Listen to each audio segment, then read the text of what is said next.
सरोजेंद्र सनातनी में समस्त सनातनी बंधुओं का स्वागत है।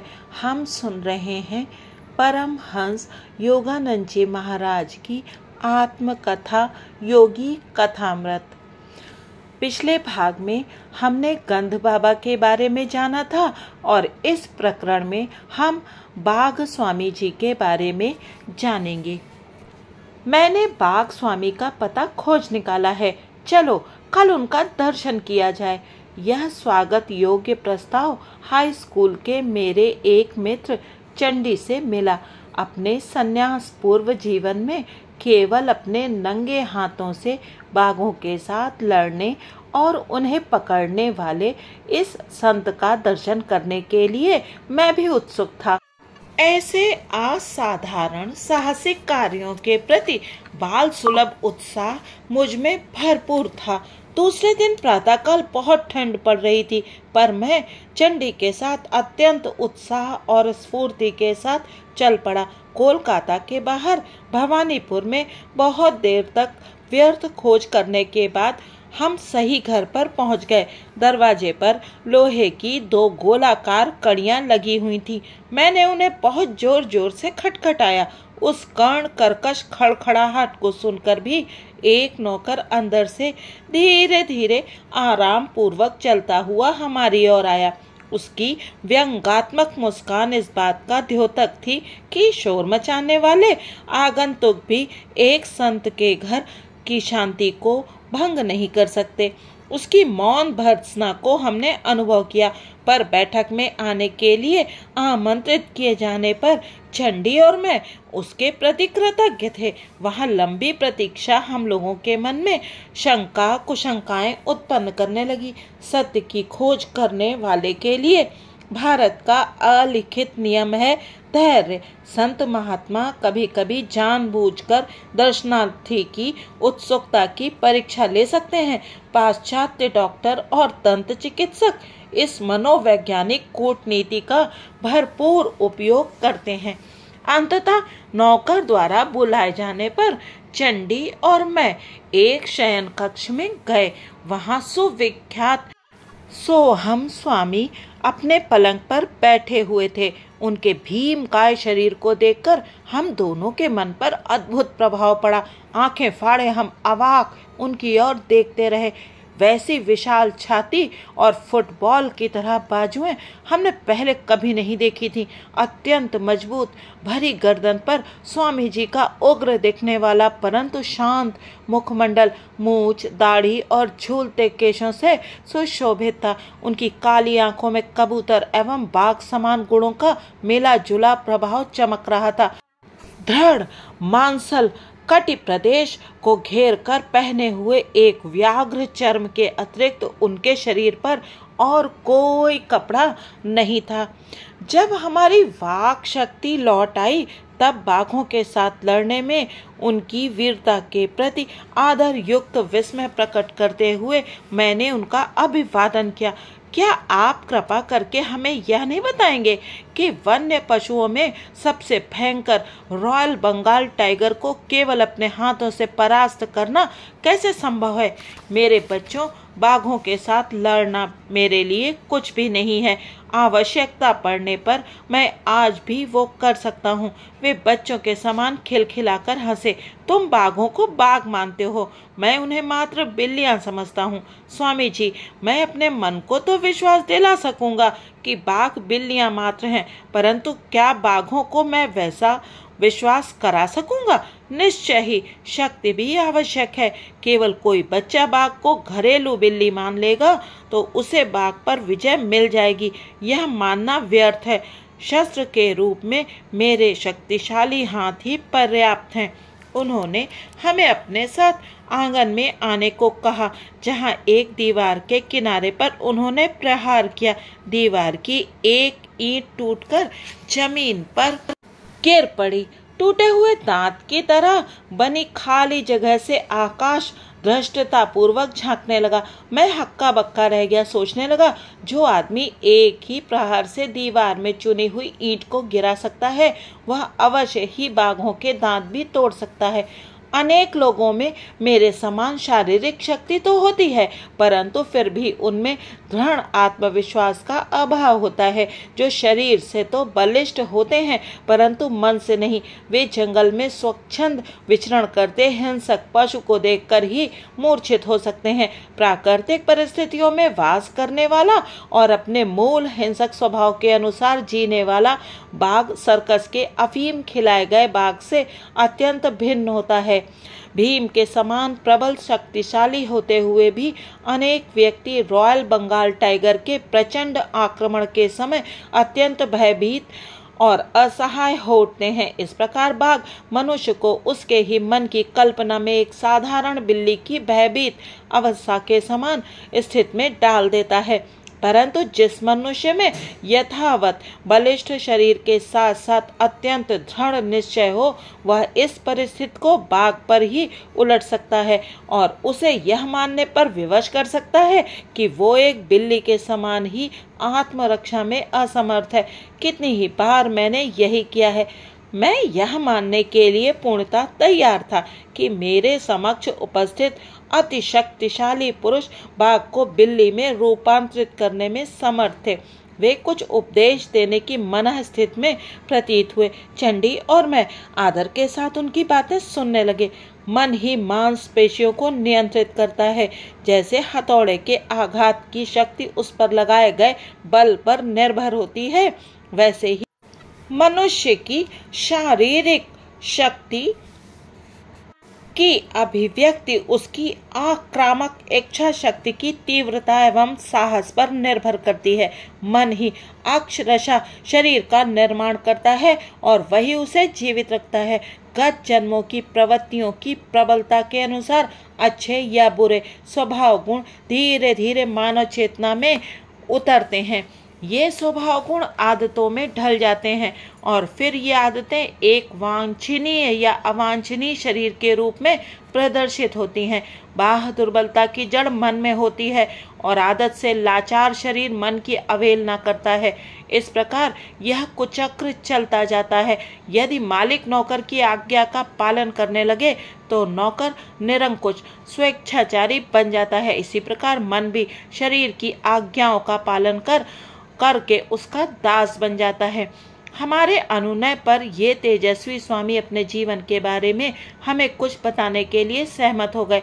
बचपन से ही बाघों से लड़ने की महत्वाकांक्षा मेरे मन में थी। मेरी इच्छा शक्तिशाली थी परंतु देह दुर्बल थी। मेरे मुंह से आश्चर्योद्गार फूट पड़ा। यह अविश्वसनीय लगता था कि पृथ्वी का भार उठाने के योग्य कंधों वाले इस मनुष्य का दुर्बलता के साथ दूर दूर तक भी कभी कोई परिचय रहा हो। स्वास्थ्य और शक्ति के चिंतन में अदम्य दृढ़ता द्वारा ही मैंने इस बाधा को दूर करने में सफलता प्राप्त की। इस प्रभावशाली मानसिक शक्ति की प्रशंसा करने का कारण और भी बढ़ जाता है क्योंकि मैंने देखा है कि रॉयल बंगाल टाइगरों को पराजित करने वाली वस्तुतः यही शक्ति थी। स्वामी जी, क्या आपको लगता है कि मैं भी कभी बाघों के साथ लड़ पाऊंगा? यह पहला और अंतिम अवसर था जब यह विचित्र महत्वाकांक्षा मेरे मन में उठी। हाँ, वे मुस्कुरा रहे थे, परंतु बाघ अनेक प्रकार के होते हैं। कुछ मनुष्य की इच्छा वासनाओं के जंगल में घूमते हैं। पशुओं को अपने प्रहार से बेहोश कर देने से कोई आध्यात्मिक लाभ नहीं होता। उससे अच्छा ये है कि अपने अंतर में घूमने वाले उन बाघों को पराजित किया जाए। स्वामी जी, क्या आप हमें बताएंगे कि आप हिंसक बाघों को वश में करते करते हिंसक वासनाओं को वश में कैसे करने लग गए? बाघ स्वामी मौन हो गए। अतीत के दृश्यों को निहारने का प्रयास करती उनकी दृष्टि सुदूर कहीं लग गई। मैंने भांप लिया कि उनके मन में इस पर यह उथल पुथल चल रही थी कि मेरे अनुरोध को स्वीकार करें या ना करें। अंत में मन ही मन स्वीकार कर वे मुस्कुरा उठे। जब मेरी कीर्ति चरम बिंदु पर पहुंच गई तब मुझे गर्व का नशा चढ़ गया।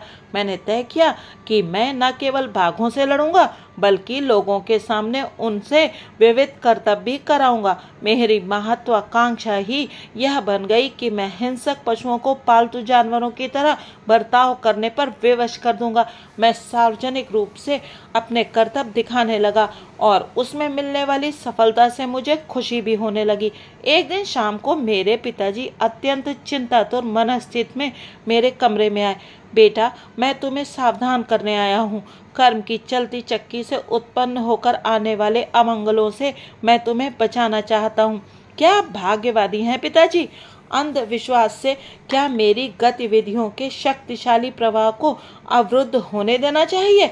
मैं भाग्यवादी नहीं हूँ बेटा, परंतु पवित्र शास्त्रों में कहे गए प्रतिफल के नियम में मेरा विश्वास है। वन्य समुदाय में तुम्हारे विरुद्ध आक्रोश व्याप्त है। यह आक्रोश कभी भी तुम्हारी जान के लिए खतरा बनकर सामने आ सकता है। पिताजी, आप मुझे आश्चर्य में डालते हैं। बाघ क्या होते हैं आप अच्छी तरह जानते हैं। सुंदर परंतु निर्दयी। कौन जाने मेरे प्रहार उनकी ठोस बुद्धि में शायद कुछ उदारता के विचार भर सकें। मैं उन्हें सभ्य शिष्टाचार सिखाने के लिए ही जंगल विद्यालय का प्रधानाध्यापक बना हूँ। पिताजी, कृपया आप मुझे बाघों को पालने वाला बाघ पालक माने, बाघ हत्यारा नहीं। मेरे ये सत्कर्म मेरा अनिष्ट कैसे कर सकते हैं? मैं आपसे प्रार्थना करता हूँ कि आप मुझे अपने जीवन का मार्ग बदलने की आज्ञा ना दें। चंडी और मैं ध्यान पूर्वक सुन रहे थे और अतीत के इस धर्म संकट को समझ रहे थे। भारत में कोई संतान अपने माता पिता की इच्छाओं का अनादर नहीं करती। बाघ स्वामी आगे कहते गए। निर्विकार मौन में पिताजी ने मेरा स्पष्टीकरण सुना। तदुपरांत उन्होंने गंभीरता पूर्वक एक रहस्योद्घाटन किया। बेटा, तुम मुझे एक संत की अमंगल सूचक भविष्यवाणी दोहराने पर विवश कर रहे हो। कल जब मैं बरामदे में बैठकर नित्य की भांति अपना ध्यान कर रहा था, तब वे मेरे पास आए। मित्रवर, मैं आपके युद्ध प्रिय बेटे के लिए एक संदेश लेकर आया हूँ। उससे कहिए कि वह अपनी बर्बर गतिविधियां बंद कर दे, अन्यथा बाघ के साथ उसकी अगली लड़ाई में उसे अनेक दुस्साध्य घाव होंगे, जिससे 6 महीनों तक वह मरणासन्न अवस्था में पड़ा रहेगा। तब वह अपना पुराना मार्ग छोड़कर सन्यासी बन जाएगा। इस कहानी का मुझ पर कोई प्रभाव नहीं पड़ा। मैंने यही माना कि पिताजी किसी भ्रांति ग्रसित कट्टरवादी की भ्रांति का शिकार हो गए। यह कहते हुए बाघ स्वामी के हाव भाव इतने अधीर और ऐसे थे मानो अपनी मूर्खता पर उन्हें क्रोध आ रहा हो। काफी देर तक वे गंभीर मुद्रा में मौन बैठे रहे, जैसे वहां हमारी उपस्थिति का उन्हें कोई भान न हो। फिर उन्होंने अकस्मात ही अपनी कहानी आगे शुरू की। इस बार उनकी आवाज में नरमी आ गई थी। पिताजी की चेतावनी के कुछ ही दिन बाद मैं राजधानी कूच बिहार गया। प्राकृतिक सौंदर्य से भरा यह प्रदेश मेरे लिए नया था और मैं सुखप्रद परिवर्तन की आशा कर रहा था। जैसा हर जगह सदा ही होता था, यहाँ भी सड़कों पर मेरे पीछे पीछे उत्सुक लोगों की भीड़ चलती रहती थी। उनकी फुसफुसाहट के कुछ अंश कभी कभी मुझे सुनाई पड़ते थे। ये वही आदमी है जो जंगली बाघों के साथ लड़ता है। उसके वे पैर हैं या पेड़ के तने? उसका चेहरा तो देखो, वह स्वयं बाघों के राजा का अवतार मालूम होता है। तुम तो जानते ही हो गांव के नटखट छोकरे किस प्रकार ताजा समाचार पत्र का काम करते हैं और किस गति से महिलाओं की मौखिक जन सूचना प्रणाली इस घर से उस घर समाचार पहुंचाती है। कुछ ही घंटों में मेरी वहां उपस्थित से सारे शहर में खलबली मच गई। संध्या के समय मैं चुपचाप आराम कर रहा था कि घोड़ों की टापों की ध्वनि सुनाई दी। मैं जिस घर में रुका था उसी के सामने आकर वह ध्वनि रुक गई। लंबे कद के पगड़ीधारी पुलिस सिपाहियों का एक दल अंदर घुस आया। मैं अवाक रह गया। मैंने सोचा, इन पुलिस वालों के लिए कुछ भी संभव है। कहीं वे मेरे लिए पूर्णतया अगम्य किसी बात पर मेरी खिंचाई करने तो नहीं आए। परंतु उन्होंने अपने सामान्य व्यवहार के विपरीत अत्यंत विनय के साथ मेरा अभिवादन किया। आदरणीय महोदय, कूच बिहार के युवराज की ओर से आपका स्वागत करने के लिए हमें भेजा गया है। उन्होंने कल प्रातःकाल आपको अपने राजप्रासाद में पधारने का आमंत्रण भेजा है। मैं थोड़ी देर इस पर सोचता रहा। किसी अज्ञात कारण से अपनी इस शांत यात्रा में उपस्थित हुए इस विघ्न से तीव्र उद्वेग की भावना मेरे मन में उठ रही थी, परंतु पुलिस वालों की विनयशीलता ने मेरे हृदय को छू लिया। मैंने निमंत्रण स्वीकार कर लिया। दूसरे दिन जिस दासोचित विनम्रता और खुशामद के साथ मुझे अपने द्वार से 4 घोड़े जुते हुए शाही कोच तक ले जाया गया। उसे देखकर मैं चकित रह गया। एक सेवक तीव्र धूप से मुझे बचाने के लिए एक अलंकृत छाता मेरे ऊपर पकड़े खड़ा रहा। नगर और उसके बाहर के वन क्षेत्र में से सुखद कोच सवारी करते हुए मुझे बड़ा मजा आ रहा था। युवराज स्वयं मेरा स्वागत करने के लिए राजप्रासाद के सिंह द्वार पर उपस्थित थे। अपने सोने से मढ़े आसन पर उन्होंने मुझे बैठाया और मुस्कुराते हुए स्वयं उससे कम साज सज्जायुक्त एक आसन पर बैठ गए। यह सब विनम्र सेवा निश्चय ही मुझ पर कोई मुसीबत लाने वाली है। बढ़ते हुए आश्चर्य के साथ मैं सोच रहा था। इधर उधर की थोड़ी बातें करने के बाद युवराज का उद्देश्य प्रकट हो ही गया। मेरे नगर में अफवाह फैली हुई है कि आप केवल अपने नंगे हाथों से जंगली बाघों के साथ लड़ सकते हैं। क्या यह सच है? बिल्कुल सच है। हमें इस बात पर विश्वास नहीं होता। आप शहरी लोगों के पॉलिश किए हुए चावल पर पले कोलकाता के बंगाली हैं। कृपया सच सच बताइए, क्या आप केवल निर्बल अफीम खिलाए गए बाघों से ही नहीं लड़ते रहे हैं? उनका स्वर ऊंचा और व्यंग भरा था। उनके बोलने के ढंग में उनके प्रांत की शैली की झलक थी। उनके उस अपमानजनक प्रश्न का उत्तर देना मैंने आवश्यक नहीं समझा। हम हाल ही में पकड़े गए अपने बाघ राजा बेगम के साथ लड़ने की आपको चुनौती देते हैं। यदि आप उसका सफलतापूर्वक सामना कर सकें और उसे जंजीर से बांधकर चेतन अवस्था में उसके पिंजरे से बाहर निकाल सकें तो वो रॉयल बंगाल टाइगर आपका हो जाएगा। इसके अतिरिक्त हजारों रुपए एवं अन्य कई उपहार भी आपको मिलेंगे। और यदि आपने उससे लड़ना अस्वीकार कर दिया तो हम अपने पूरे राज्य में आपको पाखंडी घोषित कर देंगे। उनके उद्वत शब्द गोलियों की बौछार के समान मुझे लग गए। मैंने गुस्से से उनकी शर्तें स्वीकार कर ली। उत्तेजना में आसन से आधे उठ खड़े हुए युवराज निष्ठुर मुस्कान के साथ वापस बैठ गए। उस बाघ को राजा बेगम नाम इसलिए दिया गया था क्योंकि उस बाग में बाघ और बाघिन दोनों की हिंसकता मौजूद थी। युवराज की वह मुस्कान देखकर मुझे उन रोमन सम्राटों की याद आई जिन्हें ईसाइयों को हिंसक पशुओं के साथ लड़ाने में आनंद आता था। युवराज ने आगे कहा, आपकी लड़ाई आज से 1 सप्ताह बाद होगी। हमें खेद है कि हम लड़ाई से पहले बाघ को देखने की अनुमति आपको नहीं दे सकते। युवराज को कहीं ये भय तो नहीं था कि मैं बाघ पर सम्मोहन विद्या का प्रयोग करूंगा या उसे अफीम खिलाने का प्रयास करूंगा? मैं नहीं जानता। मैं राजप्रासाद से चल पड़ा। मजे की बात यह थी कि अब की बार ना तो राजछत्र था और न ही वह साज सज्जायुक्त कोच। अगले सप्ताह भर मैं आगामी अग्नि परीक्षा के लिए अपने मन और शरीर दोनों को विधिवत तैयार करता रहा। अपने नौकर द्वारा मुझे विलक्षण कहानियां सुनने को मिल रही थी। पिताजी को संत ने जो भीषण भविष्यवाणी की थी वह किसी प्रकार लोगों में फैल गई और फैलते फैलते बढ़ती गई। अनेक भोले भाले ग्रामीणों का विश्वास था कि एक दुष्ट आत्मा ने देवताओं के श्राप के कारण बाघ का जन्म लिया था जो रात को विभिन्न आसुरी रूप धारण करता है परंतु दिन में फिर से बाघ बनकर रहती है। लोगों का अनुमान था यह वही आसुरी बाघ है जिसे मेरा गर्वहन करने के लिए भेजा गया है। एक अन्य कल्पना ये थी कि बाघों का देवता अपने से की गई प्रार्थनाओं का उत्तर राजा बेगम के रूप में आ गया है। समग्र व्याघ्र जाति के लिए इतना मान हानिकारक ठहरे इस भ्रष्ट दोपाय को अर्थात मुझे दंडित करने के लिए उसे नियत किया गया है। एक लोम दंत विहीन मानव नख दंत युक्त शक्तिशाली पाद युक्त बाघ को चुनौती देने का दुस्साहस करे।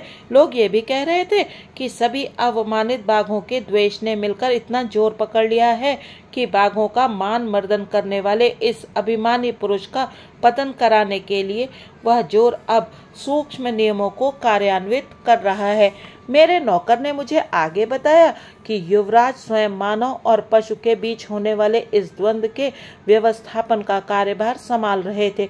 उन्होंने स्वयं अपनी देखरेख में हजारों लोगों के बैठने योग्य एक ऐसे विशाल तंबू का निर्माण कराया जो आंधी तूफान में भी सुरक्षित खड़ा रह सके। उस तंबू के मध्य मध्य में लोहे के एक विशाल पिंजरे में राजा बेगम को रखा गया था। इस पिंजरे के बाहर सुरक्षा का एक और घेरा था। राजा बेगम निरंतर खून जमा देने वाली भयंकर गर्जनाएं करता जा रहा था। उसकी क्षुधाग्नि और क्रोधाग्नि दोनों को भड़काने के लिए उसे बहुत कम खाना दिया जा रहा था। शायद युवराज को आशा थी कि मैं उसका पुरस्कार स्वरूप भोजन बनूंगा। डंका बजा बजाकर नगर और आसपास के इलाके में इस अद्वितीय द्वंद्व की घोषणा की जा रही थी। जो घोषणा की जा रही थी उसे सुनकर लोगों ने भारी संख्या में उत्सुकता पूर्वक टिकटें खरीदी।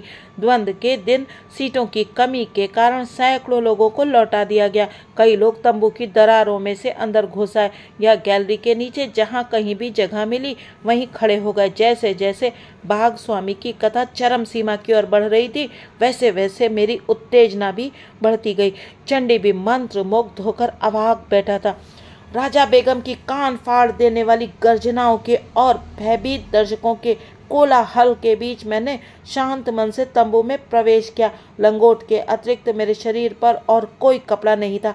मैंने सुरक्षात्मक घेरे के दरवाजे का कुंडा सरकाकर उसे खोला और अंदर जाकर अपने पीछे शांत मन से दरवाजे को बंद कर लिया। बाघ को रक्त की गंध लग गई। उछलकर धड़ाम से लोहे की छड़ों से टकराने की ध्वनि के साथ उसने मेरा भीषण स्वागत किया। करुणार्ध भय से दर्शकों में सन्नाटा छा गया। उस अति उग्र बाघ के सामने मैं निरीह मेमना लग रहा था। पलक झपकते ही मैं उसके पिंजरे में घुस गया, परंतु जैसे ही मैंने दरवाजा बंद किया राजा बेगम उछलकर सीधा मेरे ऊपर आ गया। मेरा दाहिना हाथ बुरी तरह क्षत विक्षत हो गया। बाघ के लिए परम स्वादिष्ट मानव रक्त की प्रचंड धाराएं गिरने लगी। संत की भविष्यवाणी के सत्य होने के आसार नजर आने लगे। इस प्रकार की गंभीर चोट मुझे जीवन में पहली बार आई थी, पर मैं तुरंत उससे संभल गया। रक्त रंजित अंगुलियों को लंगोट में घुसाकर मैंने उन्हें छिपा लिया और बाएं हाथ से एक हड्डी तोड़ प्रहार बाघ पर किया। बाघ लड़खड़ाकर पीछे हट गया, पिंजरे के अंत तक पीछे गया, फिर पलटकर अत्यंत गुस्से के साथ पुनः मुझ पर झपटा। मेरे सुविख्यात मुष्टि शासन के प्रहार उसके सिर पर बरसने लगे, परंतु राजा बेगम को रक्त का जो स्वाद लग गया था उसने उसे उसी प्रकार उन्मत्त कर दिया था जैसे दीर्घ काल तक शराब से वंचित रहने वाले शराबी को शराब का पहला घूंट उन्मत्त कर देता है। बीच बीच में कान बैठा देने वाली दहाड़े मारते हुए उसके आक्रमणों की उग्रता बढ़ती ही जा रही थी। उसके दांतों और नखों के आगे मेरा केवल एक हाथ से बचाव करना अपर्याप्त पड़ रहा था और मेरी आत्मरक्षा प्रणाली अभेद्य नहीं रह पा रही थी, परंतु मैं भी तिल मिलाने वाले प्रहार उस पर करता गया। दोनों ही रक्त रंजित होकर जीवन मरण का युद्ध लड़ रहे थे। पिंजरे में कोलाहल था, चारों दिशाओं में रक्त के छींटे उड़ रहे थे। बाघ के गले से पीड़ा और खूनी प्राण पिपासा के चीत्कार फूट रहे थे। गोली चलाओ, बाघ को मार डालो, दर्शक चीख रहे थे। मानव और पशु इतनी तेज गति से हिल रहे थे कि एक सिपाही की गोली भी निशाना चूक गई। मैंने अपनी सारी संकल्प शक्ति एकत्र की और भीषण गर्जना के साथ उसके मस्तक पर एक अंतिम खोपड़ी तोड़ प्रहार किया। बाघ गिर गया और ठंडा होकर पड़ा रहा। पालतू बिल्ली की भांति मैं बीच ही में बोल पड़ा। स्वामी जी खिलखिलाकर हंस पड़े। फिर उन्होंने तन्मय कर देने वाली अपनी कहानी को आगे बताना शुरू किया। आखिर राजा बेगम पराजित हो ही गया। उसका रहा सहा राजगर्व भी चूर चूर हो गया। अपने विदीर्ण रक्त रंजित हाथों से मैंने उसका जबड़ा खोला और एक नाट्यपूर्ण क्षण के लिए उस खुले मृत्यु द्वार में अपना सिर रखा। जंजीर के लिए इधर उधर देखा और जमीन पर पड़े जंजीरों के ढेर में से एक जंजीर खींचकर उससे बाघ की गर्दन पिंजरे की छड़ों के साथ बांधी। विजय उल्लास में मैं दरवाजे की ओर चलने लगा, परंतु वह मूर्तिमान शैतान राजा बेगम उसकी कल्पित आसुरी उत्पत्ति के अनुरूप ही वह जीवट था। एक ही विस्मयकारी झटके के साथ जंजीर तोड़कर वह मेरी पीठ पर झपट पड़ा। मेरा कंधा उसके जबड़े में फंसा हुआ था और ऐसी स्थिति में मैं जोर से नीचे गिरा, परंतु पलक झपकते ही मैंने उसे अपने नीचे धर दबोचा। निष्ठुर प्रहारों के आघातों से वह अर्ध मूर्छित हो गया। इस बार मैंने उसे अधिक सावधानी पूर्वक बांध दिया। धीरे धीरे मैं पिंजरे से बाहर निकला। फिर से चारों तरफ चीख पुकार सुनाई दी। इस बार वह हर्षोल्लास की थी। भीड़ की चीख पुकार की हर्ष ध्वनि जैसे एक ही विराट गले से निकल रही थी। मैं भीषण रूप से घायल तो हो गया था, परंतु फिर भी मैंने द्वंद्व की तीनों शर्तें पूरी कर दी थी। बाघ को अचेत करना, उसे जंजीर से बांधना और बिना किसी प्रकार की सहायता लिए पिंजरे से बाहर आना। इसके अलावा मैंने उस हिंसक पशु को इस तरह घायल और भयभीत कर दिया था कि मेरे सिर का अप्रतिम पुरस्कार अपने मुख में पाकर भी उसकी ओर उसने कोई ध्यान नहीं दिया। मेरे घावों का प्राथमिक उपचार करने के बाद मेरा सम्मान किया गया और मुझे पुष्पहार पहनाए गए। मेरे चरणों में स्वर्ण मोहरों की वर्षा की गई। असाधारण रूप से विशाल और वैसे ही क्रूर बाघ पर मेरी विजय की अंतहीन चर्चाएं चारों ओर से सुनाई दे रही थी। वचन के अनुसार राजा बेगम मुझे दे दिया गया, परंतु मुझे कोई हर्ष नहीं हुआ। मेरे हृदय में आध्यात्मिक परिवर्तन आ गया था। ऐसा प्रतीत हो रहा था कि पिंजरे से बाहर निकलने के साथ ही मैंने संसार में अपनी महत्वाकांक्षाओं का द्वार भी बंद कर दिया था। उसके बाद का कुछ समय अत्यंत वेदना और मनस्ताप में बीता। रक्त में विष फैलने के कारण 6 महीनों तक मैं मरणासन अवस्था में पड़ा रहा। कूच बिहार छोड़ने योग्य ठीक होते ही मैं अपने गांव लौट आया। एक दिन विनम्रतापूर्वक मैंने पिताजी से कहा, अब मैं जान गया हूँ कि जिन साधु ने सावधानी का विवेकपूर्ण इशारा दिया था वही मेरे गुरु हैं। काश मैं किसी प्रकार उन्हें ढूंढ पाता। मेरी लालसा सच्ची थी, क्योंकि एक दिन वही संत बिना किसी सूचना के हमारे घर पधारे। शांत अधिकारपूर्ण वाणी में वे बोल रहे थे, बाघों का दमन बहुत हो गया, मेरे साथ आओ। मैं तुम्हें मानव मन के जंगलों में विचरने वाले अज्ञान रूपी पशुओं का दमन करना सिखाऊंगा। तुम्हें दर्शकों की आदत हो गई है। अब योगाभ्यास में तुम्हारी रोमांचक निपुणता से झूम उठने वाले देवता तुम्हारे दर्शक होंगे। मेरे गुरु ने मुझे आध्यात्मिक मार्ग की दीक्षा दी। मेरी आत्मा के दीर्घ काल तक अप्रयुक्त रहने से जंग लगे खोलने में कठिन द्वार उन्होंने खोल दिए। शीघ्र ही एक दूसरे का हाथ थामे मेरी साधना के लिए हम दोनों हिमालय की ओर चल पड़े। अपने तूफानी जीवन की एक झलक हमें दिखाने के लिए कृतज्ञ होकर चंडी और मैंने स्वामी जी के चरणों में प्रणाम किया। मुझे और मेरे मित्र को लगा कि बैठक में उपेक्षा में की गई लंबी प्रतीक्षा का हमें भरपूर प्रतिफल मिल गया है। आज इस कथा को यहीं विश्राम देते हैं। कल के अंक में जानेंगे प्लवनशील संत जी के बारे में। वीडियो देखने के लिए और ये सुंदर कथा सुनने के लिए आप सभी का हृदय से धन्यवाद। समस्त गुरुचरणों में सहस्त्रों नमन।